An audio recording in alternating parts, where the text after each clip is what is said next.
This is The History of British Naval Mastery, circa 1600 to circa 1900, Part 1. In today's instalment, we will be examining the development of early English naval power between circa 1500 and circa 1600 in the geopolitical context of competing European navies. Before that, we need to define a few things. What is naval power? Why did European nations become sea power masters despite being technologically backwards compared to China and the Ottoman empires at the start of this period? And lastly, though also most interestingly, why did the English Navy not rise to a position of naval predominance in this period despite its natural advantages? Sir Herbert Richmond defined sea power as a form of national strength which enables its possessor to send his armies and commerce across oceans and to prevent the enemy from doing the same. This definition is practical as it defines sea power not as total possession of the oceans, but as a medium to move the armies through. Physically occupying a sea is impossible and unnecessary. This definition of sea power also gives a new meaning to the term naval mastery. To have naval mastery is to possess the best navy on a one-to-one basis. It means that any other major power, such as France or Spain, have to ally and combine their navies to defeat the best navy, as what happened during the American War of Independence and what was attempted at the Battle of Trafalgar. To have naval mastery also means that minor nations cannot trade without the mastering nations' consent, a phenomenon that is seen in the gunboat diplomacy of the 19th century. Naval mastery is gained by building fleet bases, possessing a large merchant navy that trades across the globe, and, most importantly, having easy money! These three combined create vast global influence. Alfred Thayer Mahan, a US historian and naval officer, established 6 principal conditions for determining sea power. These were inductive and drawn from the examination of conflicts in Western Europe between 1660 and 1815. This reliance on historical precedent inevitably meant that these 6 conditions would become outdated.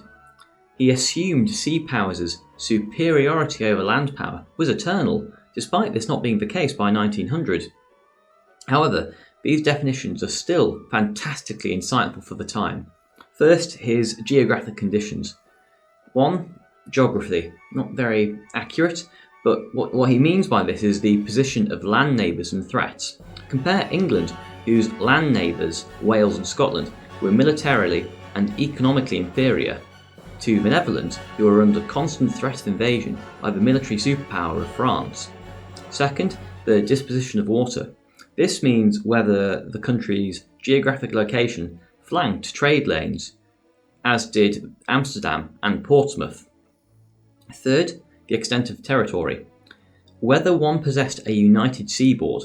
The coast of Holland is one long stretch of coast and easier to defend, whilst France possessed 2, technically 3, seafronts, to the English Channel, the Atlantic, and the Mediterranean. On to the 3 national conditions, which are relatively more important than the geographic ones. Fourth, population, meaning the proportion of the national population involved in maritime commerce, whether this was fishing or trading abroad. Fifth is national character, the proclivity of the national character to exploit maritime fruits once presented.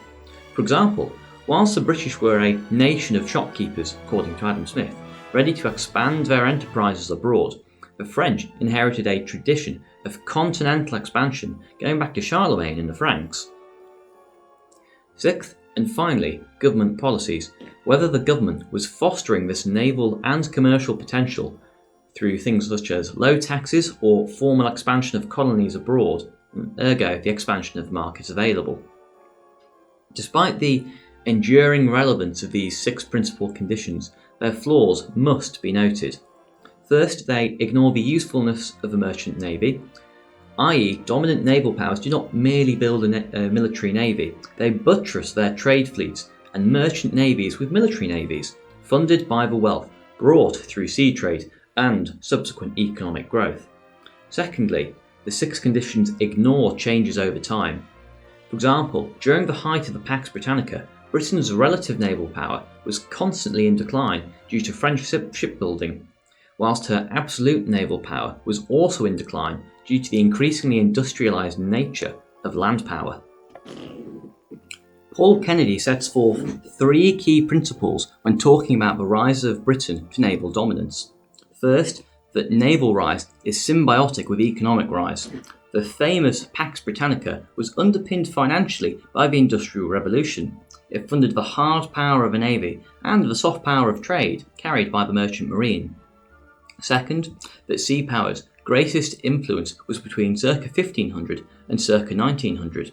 By 1900, the industrialisations of land power led to the reassertion of dominance by land power over sea power. This was indicated during the First World War, where naval warfare was inconclusive at best at the Battle of Jutland. Third, that England's early sea power was incredibly limited, and that later naval success depended on a combined strategy of both sea and land power. Sir Edward Grey, the Foreign Secretary in the build-up to the First World War, famously stated that, quote, "The British Army is a projectile to be fired by the British Navy." On a side note, I do intend on creating a video solely on Sir Edward Grey at some point. He is a fascinating character due to his extreme empathy and premonitions of the future. Now that we've established what naval power actually is, we can move on and answer the question, why did European nations become sea power masters? The Europe of the 15th and 16th centuries saw spectacular technological breakthroughs in ship construction, navigation, and weaponry that enabled the global extension of naval powers with the ability to suppress any local opposition. After Spanish and Portuguese victories in empire building, the Dutch, English, and French scrambled to the political, economic, and religious games whilst competing to win the balance of power in Europe. After the Renaissance, sea power became more complex. It had been stationary since the days of Rome, and involved not only invasion but trade, colonies, economic policy, and control of communications. At this state, it was certainly not obvious that Europe would become globally predominant. While it maintained coherent cultures, stable government structures, established trade routes, and developed national philosophies, other nations also shared these characteristics, such as China, who maintained an overseas empire of trade in Asia. However, Western Europe had weak economic growth, plagues, civil disorders, it was technologically backwards, and under political and military pressure from the Ottoman Empire across the Eastern Europe and the Mediterranean. However, these flaws or weaknesses were counteracted by post-plague rises in population, the advancement of trade and art, thought, and science which flourished in the Italian states.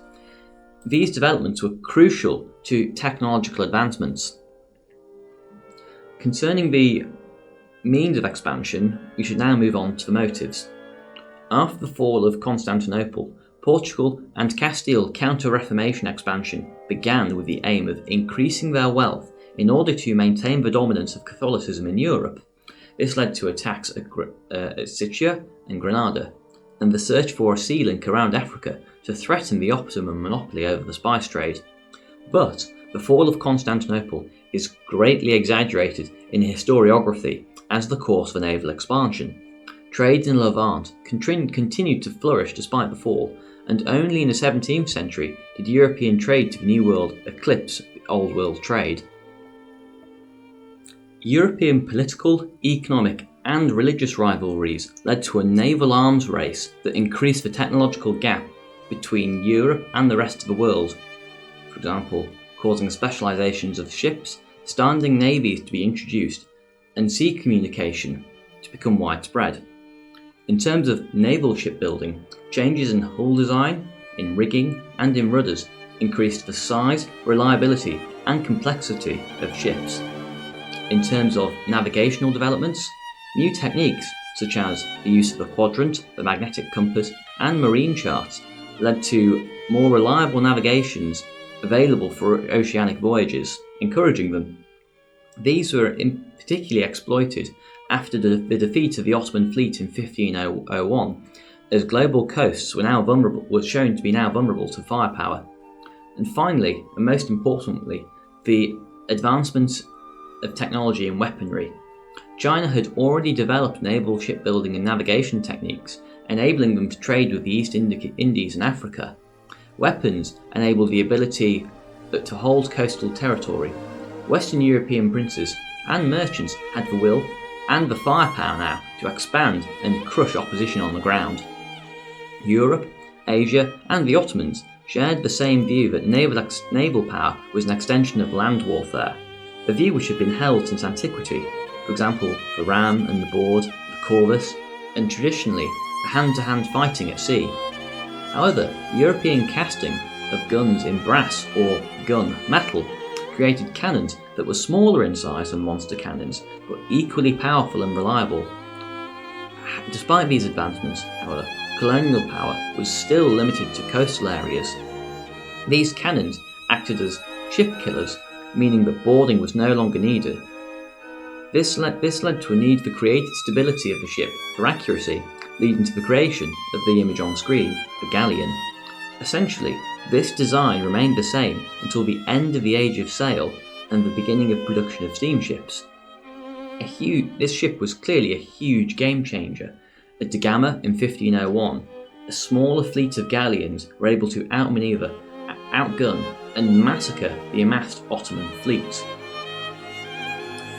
In covering the context of naval expansion during the 16th century, England is conspicuously absent due to its irrelevance. This begs the question, why was England so irrelevant despite its later success? The answer can be illustrated by using Mahan's 6 principal conditions, which were discussed earlier and are now on screen, as a model to assess England's naval potential.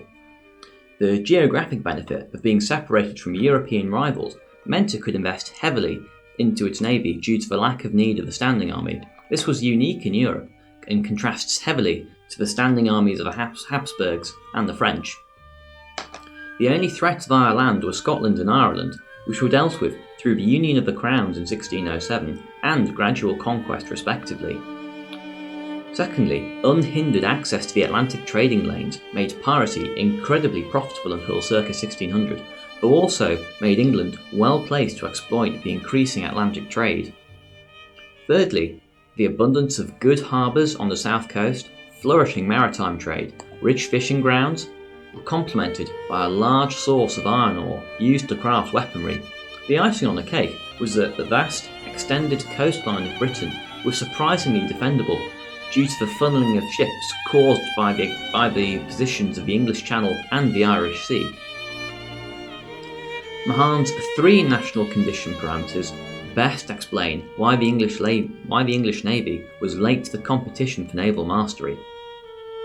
However, the English people were disposed to exploit these geographic advantages.